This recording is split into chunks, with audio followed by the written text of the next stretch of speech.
Erik Ten Hag has won the battle to stay on as Man United manager, but really the war is only just beginning. The idea that Ineos have for their manager is a lot more like a head coach type who's responsible for coaching the team on the pitch and managing a squad that's largely assembled for him by dedicated recruitment staff, led by a sporting director, helped by a technical director and a chief scout. Since Ten Hag arrived at United from Ajax 2 years ago, he has had a lot of influence over United's recruitment. We've seen a lot of players arrive at United who have had a relationship with Ten Hag in the past, particularly from his former club Ajax, and he's had a lot of criticism for some of those signings, particularly the arrival of Anthony, a player that he knows well from Ajax, arrived at United for a lot of money, and it's a signing that hasn't really worked out so far.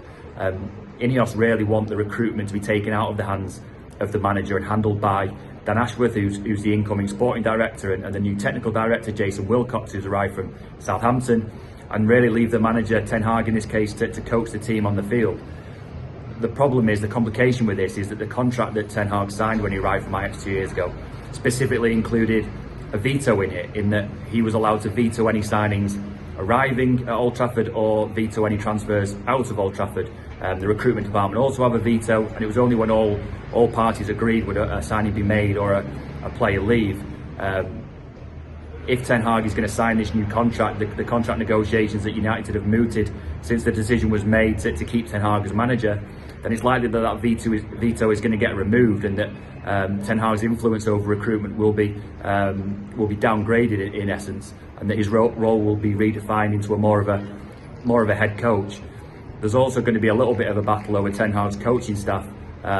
Sources have said that he's really loyal to his existing staff, and one of those is Benny McCarthy, who had a contract until the end of this season and hasn't had any kind of talks about extending that deal. Obviously now Ten Hag is staying, he's going to want his staff intact, and one of those is Benny McCarthy, although we're led to believe that Ineos are open to the idea of maybe hiring an external coach to work with Ten Hag, his existing assistants in Mitchell van der Gaag and Steve McLaren, as a way of trying to promote the club-led game model that Ineos would like to see implemented at Old Trafford, and make sure that gets implemented as quickly as possible. So decision obviously been made that Ten Hag is going to stay on at least at the start of next season, and while that's a huge decision for both United and Ten Hag, and gives Ten Hag a chance to build on that FA Cup success against City at the end of last season, there are still some quite complicated negotiations and talks that need to take place.